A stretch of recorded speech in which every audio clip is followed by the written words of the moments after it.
All right, I guess we're live. So, hello, welcome to Out Motorsports After Dark. It is indeed dark out. I am Jake. I've got Tyler and the lovely and talented Chris Landry with me this evening. And we're here to kiki and talk through, I don't know, whatever agenda Tyler put together.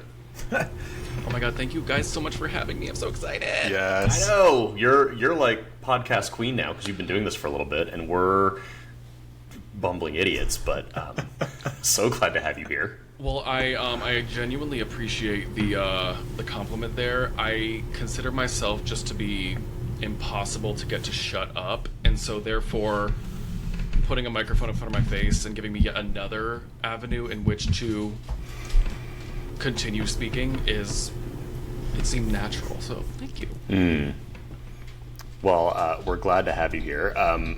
Tyler, I have not looked at anything you put together for an agenda, so I'm going to let you just kind of run this. I have one thing to talk about when we get to like recent news, but I know you have some things too. Which so, like, is what's going on why in your the world? agenda this week is so loose. But I did send it to Chris like 4 hours ago. He said he has a lot to talk about, so I'm excited for that at least. But first thing, the only reason I picked this topic is because this past weekend I left Virginia, rode all the way back up to New Jersey to see my family on my motorcycle, and I wound up doing like on my motorcycle over the course of the weekend, which made me think, while I sat in traffic, how convenient it would be if it was legal for me to just like filter up line of traffic like I did in California when we had our road rally, or like split lanes. And Revzilla just posted a thing basically saying that Colorado passed laws mirror like California, Utah, a couple other different states to actually make that legal. And I know that, Jake, when you and I were in California, we had this discussion, and it was interesting to hear like a car enthusiast perspective of that versus like me just recently getting into motorcycles and my perspective and opinion on that. So do we think it should be a thing, especially like in DC and Nova and Atlanta where traffic is so bad? Is that still kind of like a flip-on thing from a car enthusiast point of view, or is it positive?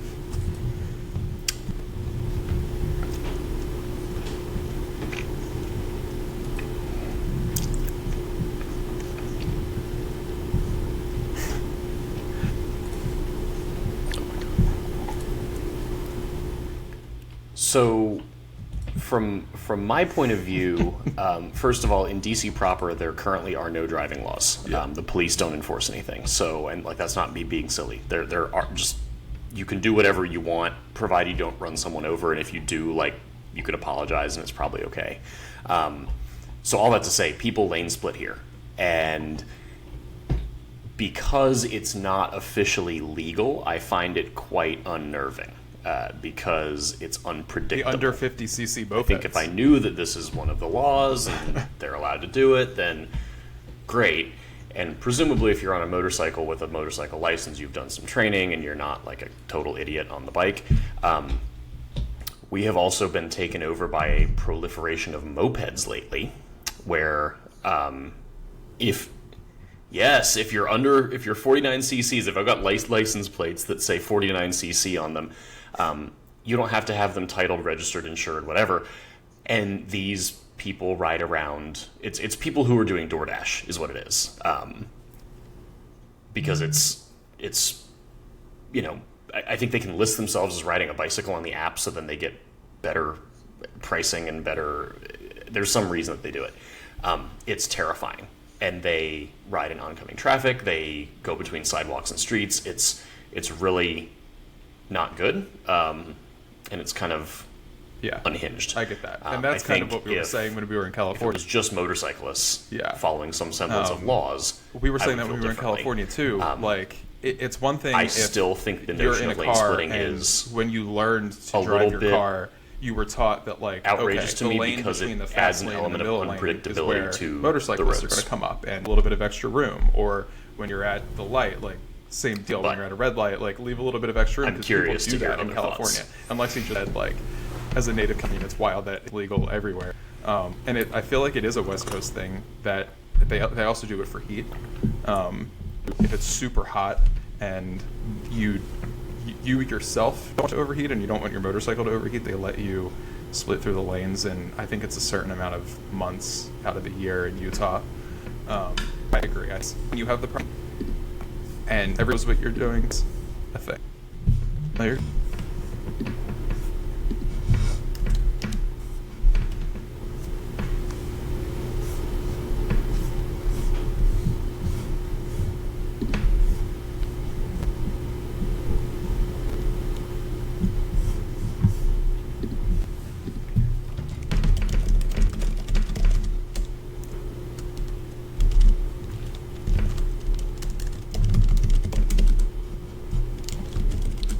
Okay, so I feel like.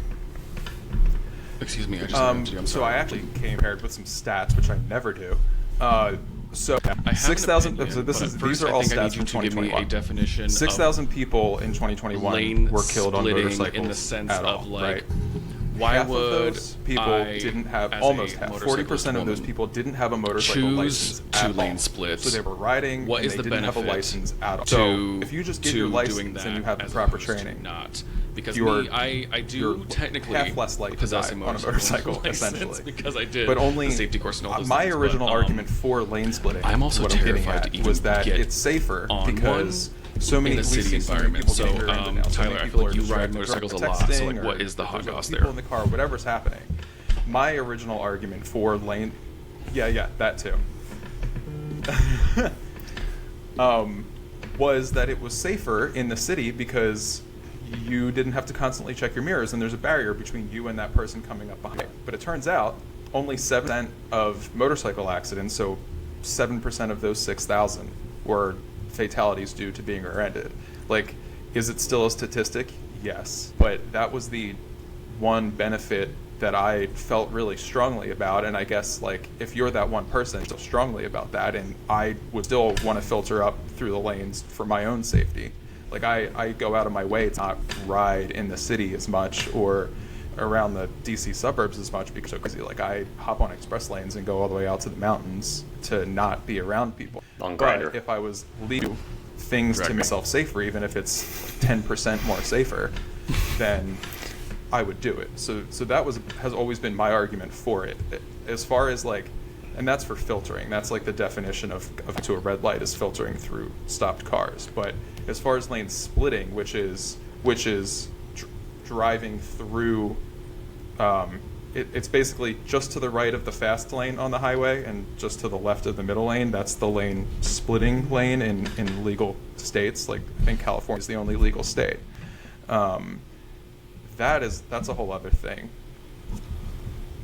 Right. So you as a driver know that, like, okay, a motorcycle may be coming up on my passenger side. Maybe I'll leave some more room for them. Like, I drove from LA to Palm Springs 2 years ago. People left room, and I myself, like, I was in a Defender, and I, like, left room to the right of me as well. It was just a thing in traffic. Like, people knew to do it. So I think that's what really made me realize, like, when everybody's trained and everybody's looking out, it's safer traffic in a way, but there's still those people who take chances. Oh. So yeah, that's kind of how I felt about it.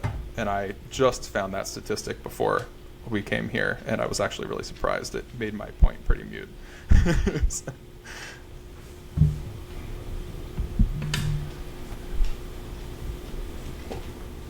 Oh, like there's a zone. There's a specific zone. Oh.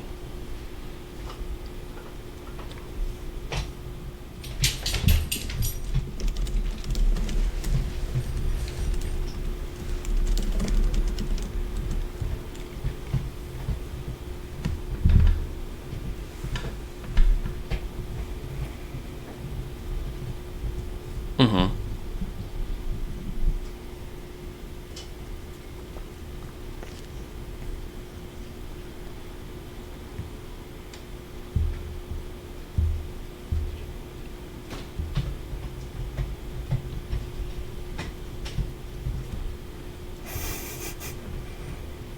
Wow. Well, I mean, it's interesting because it's like, if you as a, like, vehicle driver are aware that this is a thing and you're used to it, it probably becomes second nature. But, like, Right. I couldn't tell you what George's stance on that is because I don't fucking know. But like, it just is interesting to me that like, it could be something where I'm just traipsing along in my car, and you know, if I'm distracted or whatever, I could take out a motorcyclist, just so easily, and like that in just the tiniest move, like, end someone's life, seriously harm them. And like, obviously cars are inherently like unsafe too, but like, it's just not the same. You do not have, on a motorcycle, you do not have all of this like vehicle around you. Your knees are your side impact crumple zones, right? Like, it is just you. All of the motorcycle riders I know take so many more precautions and like keep your head on a swivel, like are looking at everything, like way more attentive than most drivers I know. Yeah, I think not having the barrier around you makes you that much more inclined. I mean, Chris, you also had a Polaris slingshot. I did. Preslo, which was, so I know how to ride a motorcycle. I've never ridden a motorcycle like in traffic before, in parking lots. I was terrified on that slingshot because it was you're exposed to everything and you're looking up at a Miata. So, you know, heaven help you for like Betty and her Highlander. Yeah, and also those slingshots. My hot take on the slingshot is that in the car spectrum, they are non-binary, and I will die on that hill. Absolutely, because like nobody knows what to call them. They're like, I think I've heard the term autocycle. I don't know if that's a Polaris marketing term, but no. So I'm driving this thing around, and I'm like, this doesn't have an airbag. I see a tube next to me. I also see the ground. It is, as far as I'm concerned, a legal requirement to blast the stereo at the absolute loudest it can possibly go. And I'm the queen of tangents. You're gonna have to just like point me in a topic direction because I will do this all the time. But my girlie Noel. I was gonna say those are not the ones that steer from the rear too, right? They have a front like regular steering rack. It's just picked him power up in through that the rear. Polaris slingshot, bright orange. I forget what trim it was. I think the R maybe. And we're going through Midtown Atlanta, blasting Kylie Madonna, like the gay pop, right? And mine was Celine on repeat. No, literally, like people's necks were snapping because they like they heard the music and then they saw us and they were like, like this does not make sense. Right. But oh my god, it was so much fun. Once you got over the fear. And like I was that girl. I wore a helmet every single time I rode that thing because, you know, we signed an agreement that said we would. Correct. And I also generally don't want to have, I don't want to experience more significant head trauma. Like she's been there, right? Like we don't need more of that. But no, anyway, I digress. Yeah, I enjoyed it more in the city than I did like when I took it out to film with it and did 65 on the highway. That's an experience. Like, yeah, you know, in the middle lane of the Woodrow Wilson Bridge with Suburbans flying around you, like not fun at all. But in the right environment, it was all right. But I understand they know what.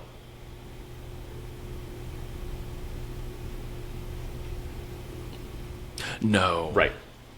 Front steer and one wheel at the back, and it's a very odd sensation to do a one wheel burnout. Yes. Because it's in the middle. Jake, were you driving a stick shift one, if I remember correctly? Yes. Yeah, I had the one with the roof and stuff on it. Oh, okay, quirky. Yeah. So like it had like a fabric top. Honey, I was driving the single clutch automated manual version. I think it's like the same transmission, just with, you know, a mechatronic situation going on. And it was so bad. Like, it was so slow at shifting. And, I don't know. I think the engines in those things are so fun, though. They're the NVH. We're just going to conveniently ignore that part. But they rev so high. Like, it is fast because it weighs, like, 3 Cheez-Its. Like, it's but the whole thing is, like, theatrical. Yes, but they're so expensive. Well, no, you're going somewhere interesting. God. Continue. There's like $36,000 for the mid-trim one, which did have heated and cool seats, but and Apple CarPlay. Mine did not have that. Mine did not have cooled seats, and it was July in DC, so it was swampy. But my entire complaint with it was it costs as much as a Miata, and like you'll die easier in it, and it doesn't have air conditioning.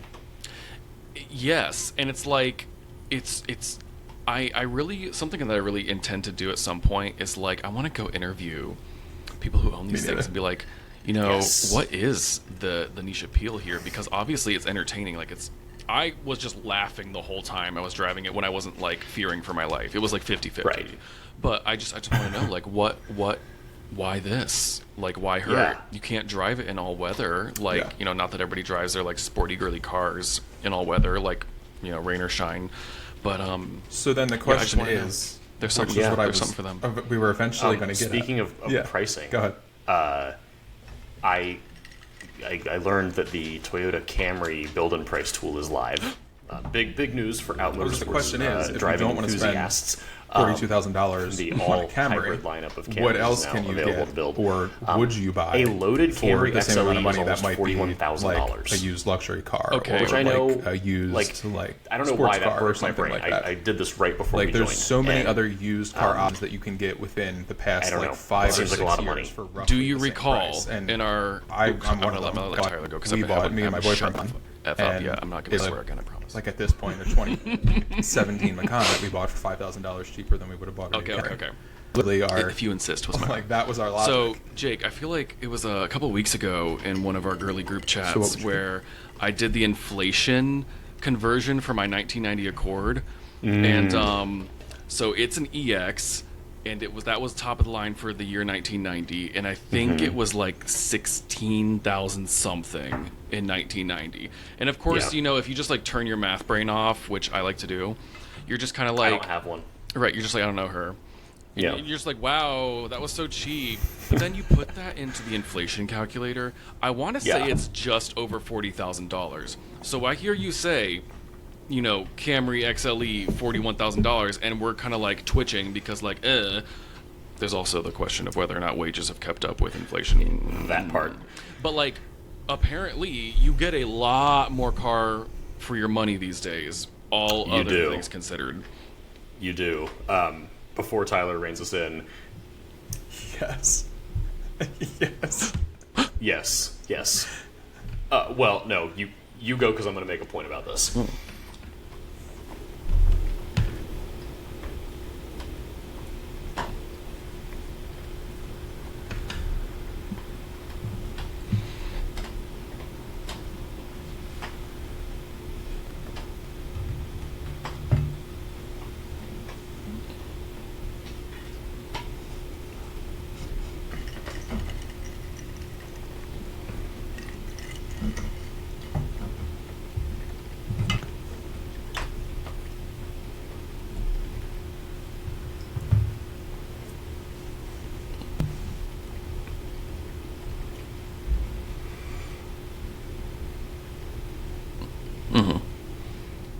Jacob, how about you answer this one first? Yeah, I mean, so the issue is that call it $40,000. Like the world is kind of your oyster, especially if you go to 50. But at 40, you have a lot of options. This is hard.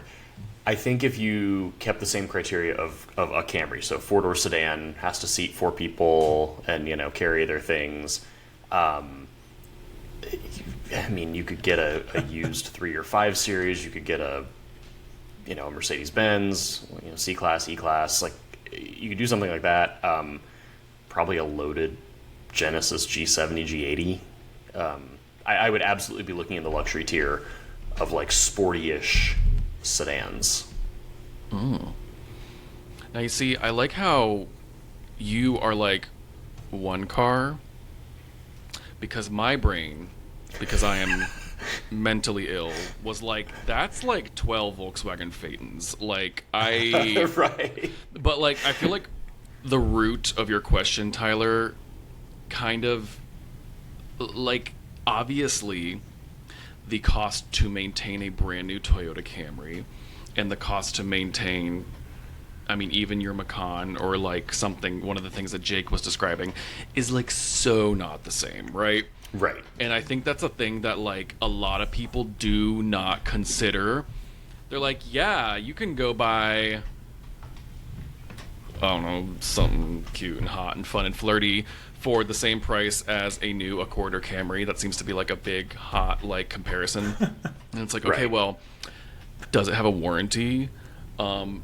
Does it cost 200% or more for every single item it's going to need that it's already so much further into its service life? Like, speaking of somebody who is maintaining an older German vehicle, like, it's just it's not the same, but it's something I feel like a lot of us as car enthusiasts do, because we're like, we want the weird thing, or we want something a little nicer, and we'll put up with the BS of, like, I bought a super cheap Phaeton or whatever because it's got charm, and charm is just imperfection. But in men, like, in cars. correct. When you're colorblind, all the red flags just look like flags. Yeah. This now brings up an interesting point. I was at the racetrack this past weekend with NASA, and I used a 2024 Chevy Colorado to things based on series tow my chassis trailer. in various years. Lexi's So gonna go nuts I about guess this. I'm not that person, but I So I did put have Miss this Colorado to the conversation test, with somebody who pulling works a ton at of weight BMW up and over the dealer, mountain, who's trying to get me to buy which an we'll X3. come back to. She because did it I'm fine. sort of quasi But, shopping for was cars, talking even though I to don't need one of one now. my- And I'm my just like, I Spec 3 can't racer friends, do another and I one. said I would Like, buy I've bought a 2024 Forza 3 Colorado series if for I 10 needed years now, and I think it's like time this. I jump. And he stopped me and he goes, I don't get it because it's not you. It is. That's why. He goes, everything that you've bought, whether it's been a tow vehicle or just she's got a car that you've had, has had like a fun, quirky twist to it. And he's like, the Colorado's just a truck. So he didn't get it. And this is the man that tows with a Audi SQ7 and has had 2 Touareg diesels before that, and like he appreciates the quirky and the weird. I've said I thought that it was, starts to feel like interesting after a while. Like once you get to perspective from Forza, him, you know, that I always gravitate towards the funky. Yeah, I mean, Cayenne Diesel is kind of a quirky girl. And you did have that for a couple of years, right? I had it for almost 3 years. Wow. Yeah. And the supercharged Range Rover, we went down that road for 6 months. And that's probably the ideal. So speaking of, I still, God, this is such a like I can fix him moment, which applies to my dating life. I went with a couple other car gay friends here in DC to check out a supercharged 2011 Range Rover full size that was the exact twin to the one I had, down to the color combo. And the guy selling it was a fellow car gay, and he goes, yeah, my mechanic told me it needs timing chains, which like, they all do, because the timing chain guides are made out of spaghetti.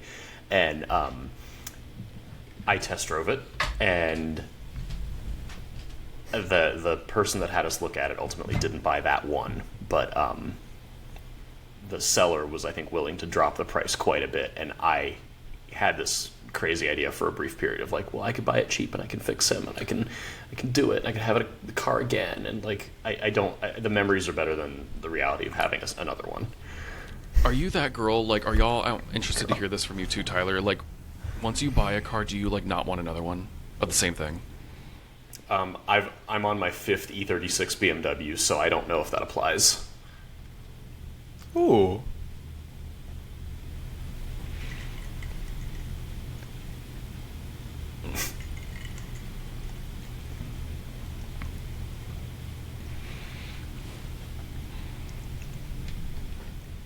really wish I was. Speaking of, just got a new one, so that's why I can't make. I don't have any PTO take.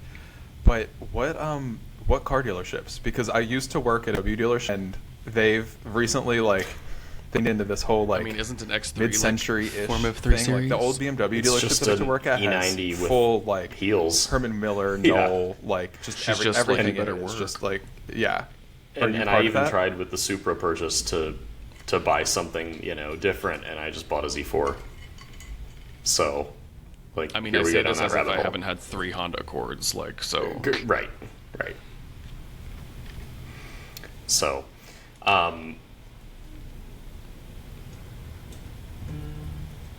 ooh, Tyler, we lost you for a second. did. Whatever you said, you have to say it again.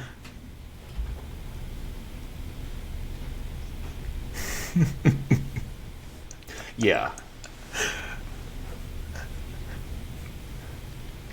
Yeah, I get that. I don't know. I still want something that's not a BMW, but like I drove the Supra tonight, and it feels like home. I like it a lot. It's familiar. Yeah. Yeah. So, Miss Landry, what's going on in your world? My world. Okay, well, the reason I was here, slightly after 8:30, I went to, if anybody is familiar with Mechanic Shop Femme, on, Instagram and YouTube and other places, she was doing a book signing in Conyers, just east of the city, and I went and got my book signed. I bought her book. That was really fun. She is a delight. It was at this, she's doing like her tour at mechanic shops. And oh, cool. The one that she went to was called Rob the Blonde Mechanic, and I met Rob. Is Rob black blonde? Woman, yes.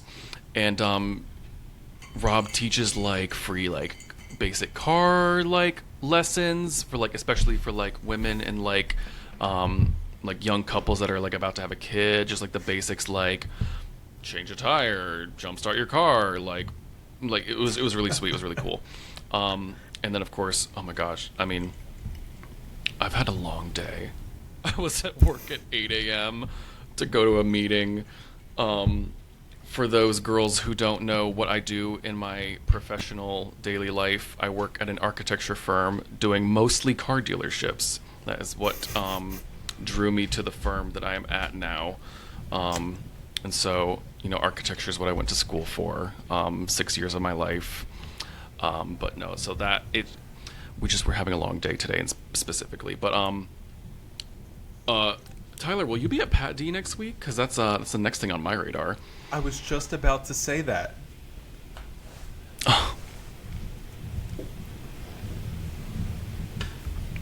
Hmm.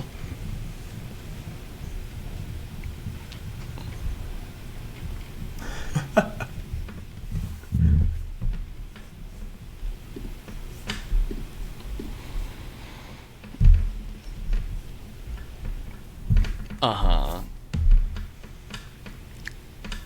So you know what's fascinating?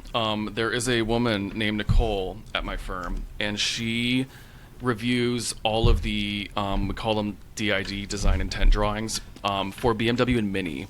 And so even like some of them are standalone, like BMW, some of them are standalone Mini, but some of them are combination. And I have heard her say the words "retail next," which is what I guess it's the current BMW design language. I was making it a drinking game at one point. I was like, if I hear her say this one more time, my liver is going to fail. But no, so like we are the architect of record for some of those, not all of them, but she does review them all, and it's not unique to just BMW. A lot of these brand images have like such expensive furniture and like stuff that's like required. Like a lot of the older, especially like independent owned dealerships don't necessarily always have that. But when they like renew, I believe that they're required to like update their their I've seen a stores lot every so where often. they've had to update to the new style, whatever it is. Yeah, and so, girl, that is like 70% of what we do, and it's I personally find it very fascinating for reasons that I hope are obvious. But we do everything from like Hyundai's, Rolls Royce. We've done Ferrari dealerships, Mercedes Benz, like you name it. Like all across the U.S. It's really very fascinating to me. I think that's so fun. It is interesting because I have, and I'm sure the two of you and everyone listening all feel similarly, where I have fond memories of being a kid and my parents taking me to car dealerships to satisfy my never-ending thirst for looking at all things automotive. But they're right. And now that has extended to other topics. But I remember dealerships being a little more, I don't know, grassrootsy maybe, back when we were kids, in that they didn't really have design direction. They were just buildings with cars in them. And I think the ones that were truly designed pre, pre like 2004, 2005, were much more rare to come by. You know what? I cannot cite a source for you, but I'm going to say this anyway, and somebody can perchance fact check me, because I did see this in a YouTube video, so like take it with a grain of salt. Mm-hmm. It is my understanding that Lexus created the dealership environment as we know it today. Yes, they did. Because they and you know, feel free to chime in here, but so I personally, it's kind of sad because I believe we created the new Lexus design image, my firm did, and they're like remodeling, they call them the bunker style, the older ones, but they're like very brutalist, and the idea was that Lexus wanted to create an architecture that signified that the brand was here to stay. And I just think, I mean, like, I'm a little design heart, like I love that. And you know, they had cameras in the service drive so that service writers could look at your license plate as you pulled in, and they would type it into their computer, and it would tell you, that would tell them your name, so that when you walked up to the service writer, they could be like, "Hello, Barbara." Like, it, you know, like it was, and just the fact that it was so curated, because you know they were like, this brand doesn't exist, we need to signify. So like my understanding is that like the Europeans did not have, and like, you know, other brands did not have that level of like a consistent brand across their dealerships. It was very like, you know, like individual and custom, like right, you just like got what a you were franchise describing. and like, right, did your thing. Yeah, there is a phenomenal book. I'm huge on reading about the history of automotive culture because I think we should all understand it more. It's called The Relentless Pursuit, and it's all about the creation of Lexus and how they brought it to America, and they came out swinging and said, we're going to beat Mercedes-Benz at their own game. Yeah, and they were like, did. What, like it's hard? Right. Yeah.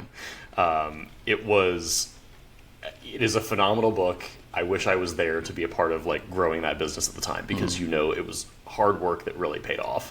But they, for as much as their cars were kind of, you know, boring but well put together, and now they've got some stuff that's exciting, and then, you know, like the RX 350. But like, people go back and just keep buying Lexuses because they want that dealer experience. Yeah, it's like okay, so I guess my own like story time here. When I first moved to Atlanta, I had my G35, my 07 sedan. She was automatic, but I loved that car so much. And I was just about to say, like, when I worked at a BMW dealer, pretty much all of my own they car had maintenance, like and an I insane still book do now, customer, but like less where if than you I were to used complain about something, And so when I moved to they could Atlanta, like just I was like go to the well, BMW dealership, my like apartment shop building and will grab not a let me merch you change want. my I think oil it literally was in the parking $300 deck. at the time. It didn't matter And so if I you went in started for a going Rush. to You could have spent like $50 there, and they're like $300. Marietta Go in the Atlanta like, area. She'll be happy. And I was like, wow, I understand why people like going to the dealership, because, and so that particular one was owned by, well, I guess I won't say whomst, even though that's probably easy. A dealership, a group that owns a lot of dealerships that puts a lot of money into them.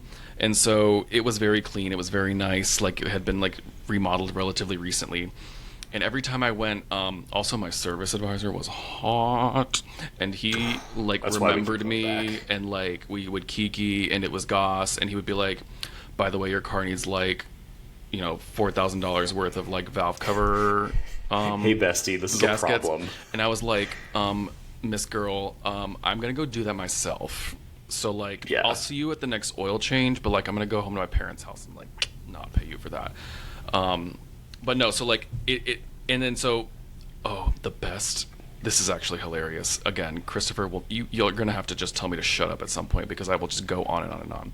But so when I lived with my parents, when I was going to school, to college in Savannah, Georgia, my parents still have these cars: a 2012 BMW 328i and a 2010 Volvo XC70. And so those dealerships were like so close to, I worked at a home builder at the time. They were so close to my job. So anytime their cars needed work done, my parents would be like, can you just like do it for me? Because like they worked in like the polar opposite direction by like 45 minutes. And so the BMW dealership also, is it like a requirement to be a gorgeous man to work there? Because I did briefly date one of them that I met from taking my father's car in for service, but I digress. So the BMW dealership was like crisp, clean, everything is white, shiny, gorgeous, stunning, and just like they never messed up anything. Even to this day, like my father still takes his car only there, even now it has like 210 plus thousand miles, like still takes to the dealer. And I would take I would take the Volvo in, and they were like, this dealership had not been updated since like the 80s. I am not kidding you. And like their little like waiting corner was like, it smelled like it was from 1980. Like all of the ceiling tiles were old. They didn't have loaner cars for the longest time. They had a '02 V70 that had nearly 300,000 miles that they would shuttle you around in. Like it was night and day. And like their service team always knocked it out of the park, never any issues. But it was like you take the BMW in and they're like, do you want to, I was going to say, like you want to blow in the back. Like they would do anything for you. And just to keep you happy. Yeah, and then Volvo was like, could you like get lost? Like, and my mom told me that has changed since then, but it was just like hilarious to me. And it's like I have to imagine, and because like there wasn't every brand of dealership immediately in the Savannah area. I have to imagine if you were looking at like a XC60 versus like an X3, compelling products, both of them, but then you looked at the dealer and how the service was going to be. Like, why wouldn't you pick the one that had the better experience? Right. It's like it's something.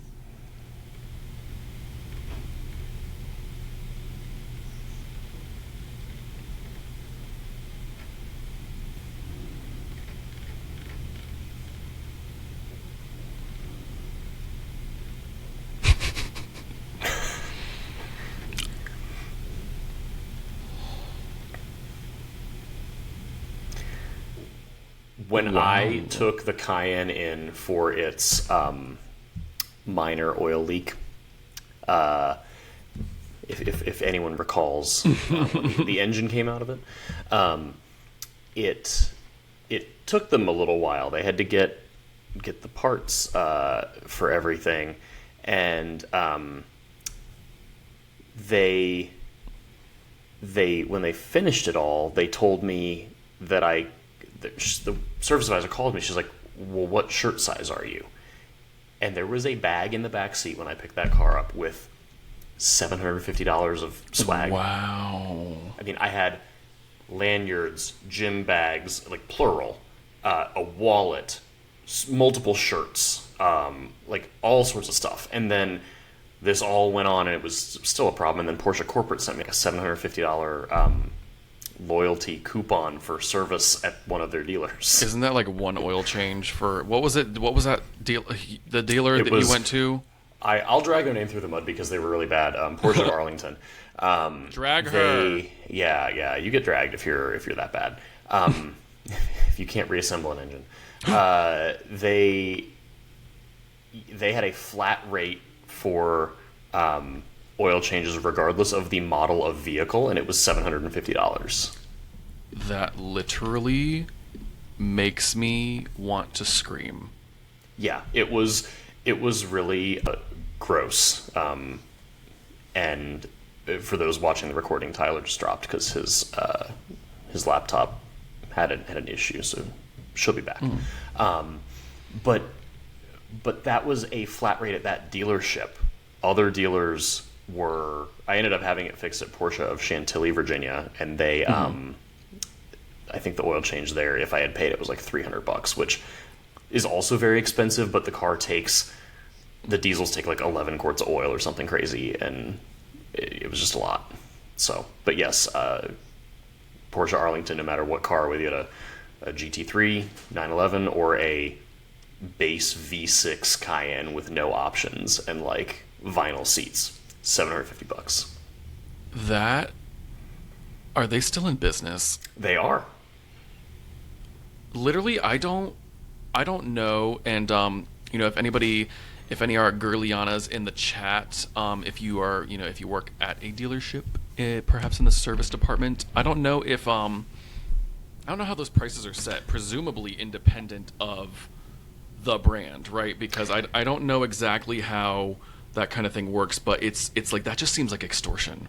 Yeah, and I think every dealer is probably free to set their own hourly labor rate, and then they go by book time for what the manufacturer says an oil change takes or whatever. But and then parts you can mark up however much. I think there's a kind of accepted amount that parts typically get marked up, which That's is kind disgusting. of normal. Well, I mean, to a point, it's to just run the business, but then beyond that, it's like too much. But yeah, this was also the service advisor, Chris, to your point about the one that like spill tea with you. The one I had at this terrible dealer was fantastic, and she spilled tea with me, and I walked in and she was on the phone with another customer at one point. And she goes, "Okay, great, we'll get it taken care of." And she hangs up, and we start talking. And she goes, "Yeah, that guy has a Cayenne hybrid that was parked, I don't know, somewhere outside, and rodents chewed through some of the high voltage wiring in it. And this customer is on vacation somewhere exotic, and told me if the repair was $20,000 or less to just put it on the card on file. And the repair was going to be like 18 grand for a 2015 Cayenne hybrid or something." And I about fell over. I mean, are they me taking Miss ML to the shop? Because, like, literally, Fair. that is disgusting. I am not cut from the same cloth. No. I just don't. If it's less than 20 grand, just throw it on the car and just whatever. Like, Just put it on also the Amex. I think, is it Honda? I feel like you were telling me this, that has the rodent tape. Like the anti-rodent tape. Who was telling me about this? It's like a specific thing because I think it's Hondas that like mice and rodents are coming on in and being like, some tasty looking wires, and so now it's like a part number. This tape, yeah, it has like a dead rat logo on it, like crossbone situation.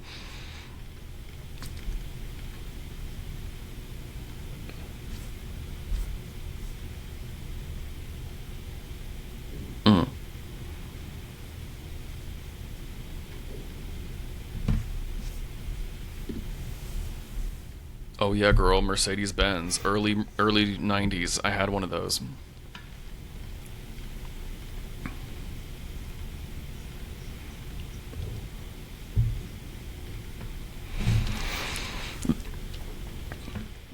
And for all the ones that didn't get chewed, they would also just biodegrade and fall apart.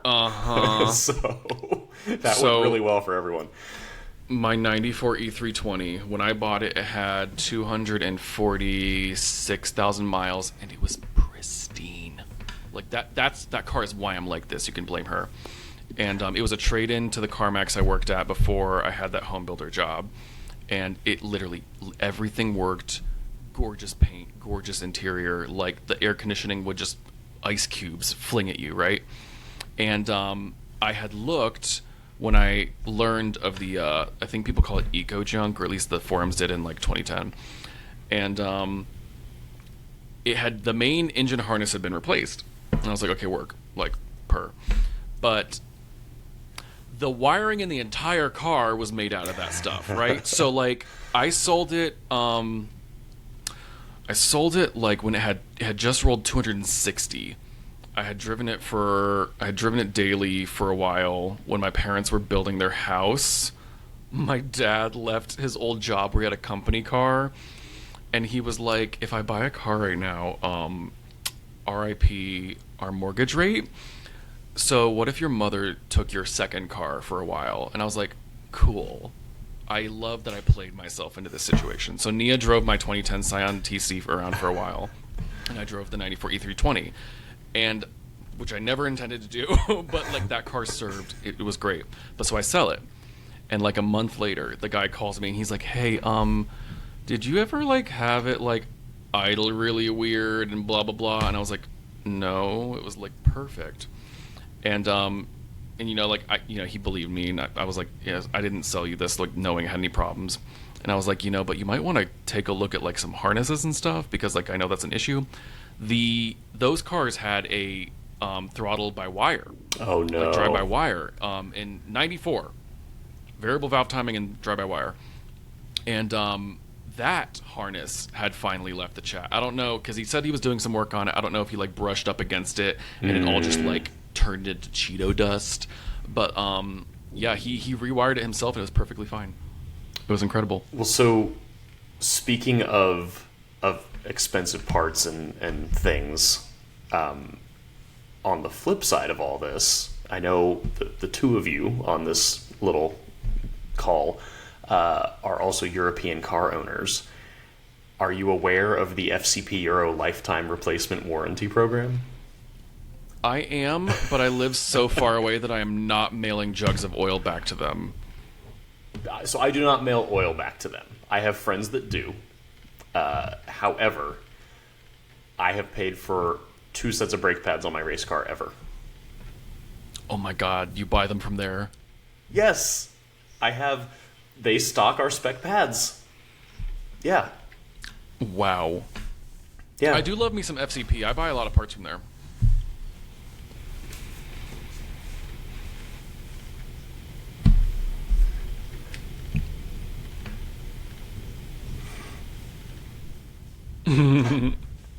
Uh-huh. Oh, they... I mean, no, they know what they're doing, girl. They know. No, I have a box of very used... I took brake pads off the race car on Saturday after the race, in which I was stopping, like, at the threshold of where everyone told me the car would stop, and I took the pads off with my mom watching, and a chunk of brake pad fell off the backing plate. So that was cute. But they got a little hot. Yeah, a little hot. They were real thin, down to the last bits of you paid pad material. For the whole brake pad. Gonna use it all. But yeah, I'm gonna return them and get more. I wish I could do it with tires. Oh my god, that would be I would do that with race tires exquisite. after like 2 weeks.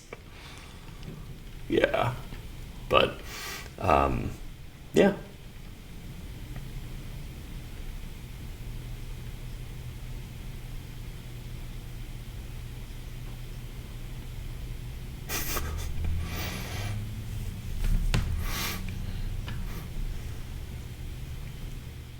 Yeah, like whatever it was. This was in my M3. Yeah, whatever it would do.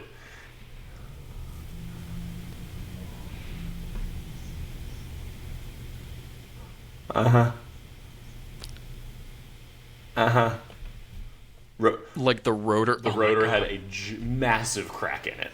And I think somewhere in that That's same... a hee-hee oopsie. It was very hee-hee oopsie, and I think also in that same weekend, one of my wheel bearings started to fail. And I was just like, yeah, Tyler, get in the car, it's fine. Speaking of brake failure and Summit Point, or no, you said VI or whatever. Anyway, so I shared Miss Belasca's NA Miata at Rainbow Road East, and so I remember the last couple of laps as I'm pulling back in, I was like, I hear this like rotational sound, and like we looked at the car, looked fine, like didn't make any smelling.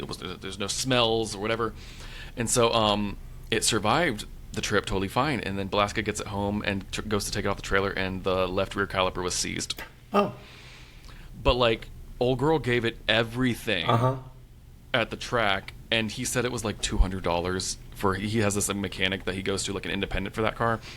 I was like, oh yeah, $200 for like new caliper and everything. Like it's like nothing. I was like, that you can't even like fart in the direction of my Mercedes independent for $200, right. Okay? Like they won't let you in the door for $200. Right, like do you want a tissue? Like that's like what you get.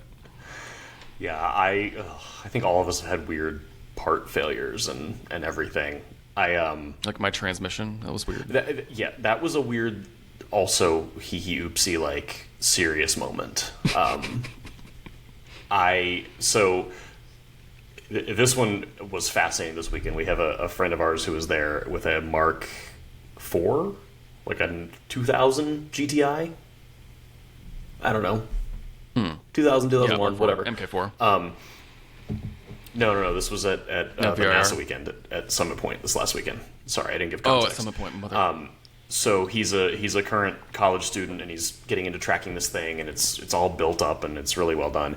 And he comes in after a session. He's like, "Yeah, so the right rear caliper is like not calipering for some. So I gotta take this all apart." So he takes it apart, takes the line off the caliper, and there's no fluid coming out. A lot of back and forth. I needed a line, whatever.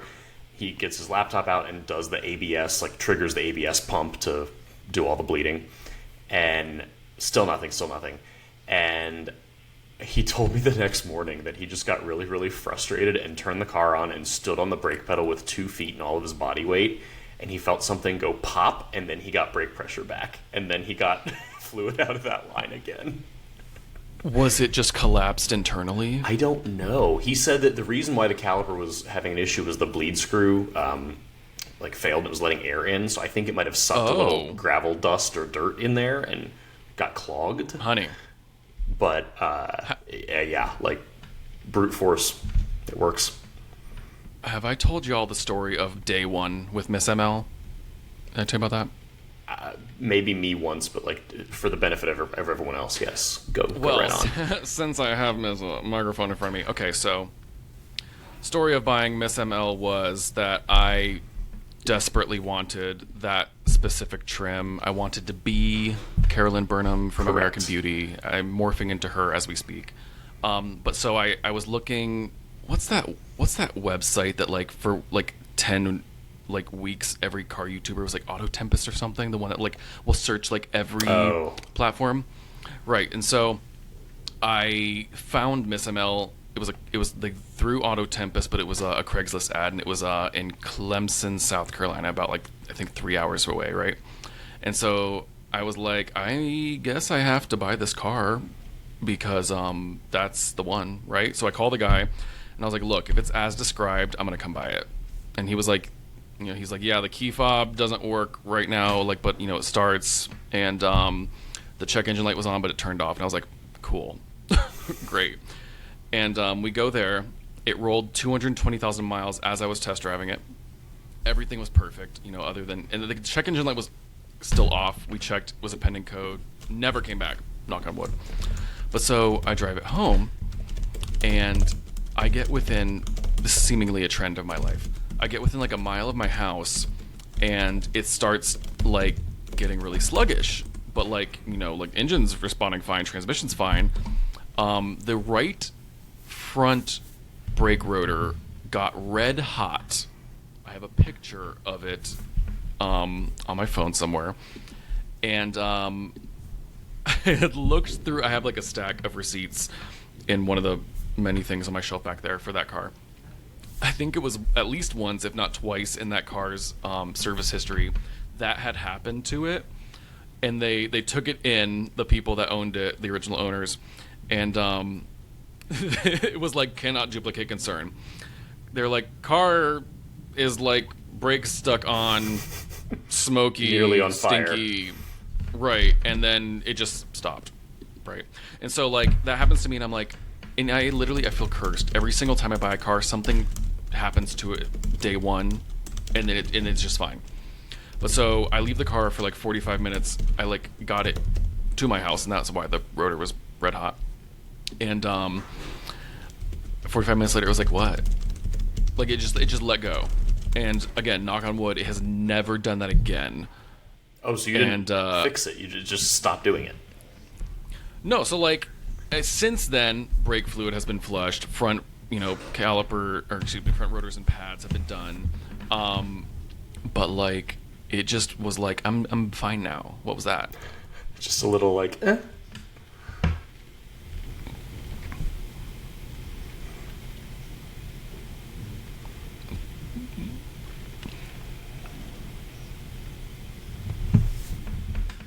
Oh, Matt Marshall, yeah. Well, that's an M113, baby. Right, but like, nevertheless, she persisted. That's...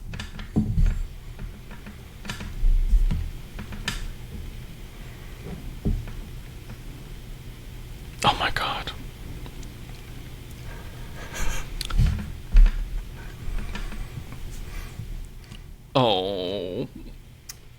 my E46 M3 that if anyone doesn't know, I had a M3 convertible for a year that I kind of hated, but it needed a front wheel bearing, and I went to take it off, and normally, a puller would like just easily remove the whole thing. It just exploded instead.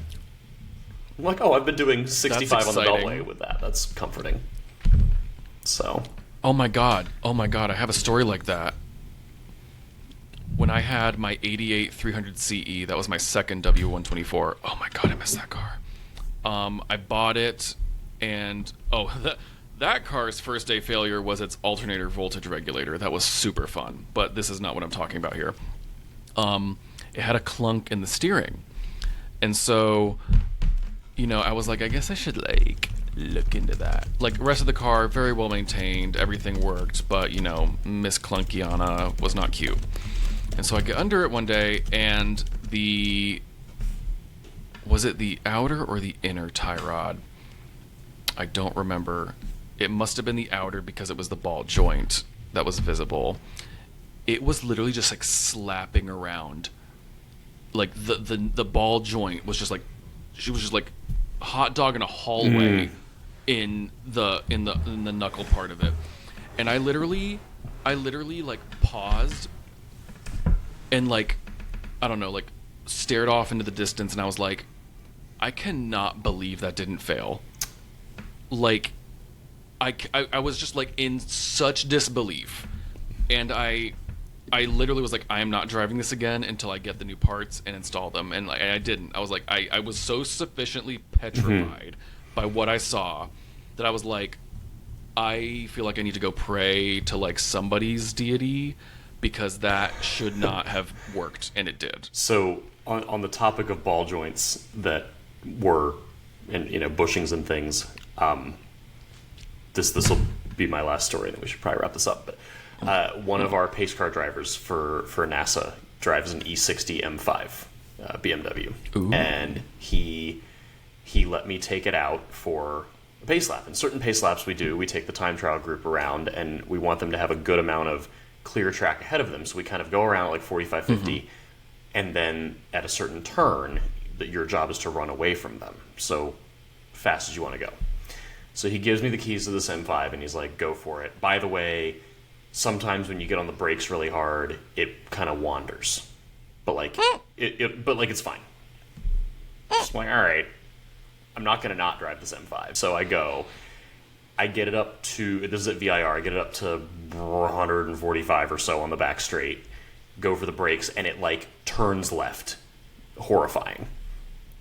So I'm like, my God, grappling the wheel, pulling it back straight, and it eventually points straight and slows itself down. I see him a few events later, and he's like, hey, so I figured out what that issue was with the M5. And I'm like, did you? What was it? Apparently, and I don't know what bushing or ball joint, like, I don't know what it was. It was something in the front end. One of them was just, like, mostly gone. So every time you would hit the brakes really hard, the whole steering and suspension setup would just kind of, like, shift. Oh, my God. And it would take a new set, and then you could steer it again. So it's just a reminder, like, to all of us, please look at your cars a little more. And do what Miss Landry did, and maybe don't drive them if something's like falling apart. I know sometimes we have no choice, but yeah, the radio up thing is like... we don't have safety inspection. DC has emissions but not safety, which leads to some really interesting things. That's how it is here. Yeah. And it's like, now my girls are so old they're exempt. Yeah. Well, this has been a delight. Thank you for joining us from Atlanta, and yes, of course, thank you. I will see you. Yes, I know Tyler's been like a 1.5 delay. Yeah.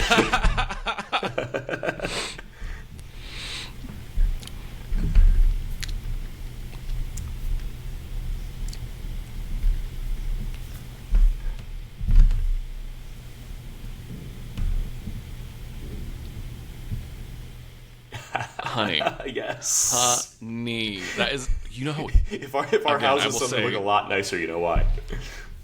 That furniture is so expensive. Oh my god, it is so expensive. But yes, you honestly you should, because they're just gonna throw it in the trash anyway. Yeah, But anyway, we should redo. We'll get you some FiOS for next time. Yeah. Or whatever. Well, I don't thank know, you so whatever it much. takes. All right. Well, for those of you who are headed to Pride of the Dragon, safe travels. Chris and I will see you there. Tyler will not, regrettably. And then we've got more events coming up, so that's all shared online. But we've got something every month from June until October. So we're about to be real tired, and I hope everyone comes and hangs out. And tell all your friends, That's especially exciting. on the West Coast. We need people to sign up for that. Only your friends that are fun, because if they're not fun, tell them to stay home. Right. For me personally. If you have a bad attitude, like, we can work on that, but you got to have that worked on first. So, anyway. All right. Happy Wednesday. Stay safe, be well, as I end every video ever. Thank you so much, and good night. Good night.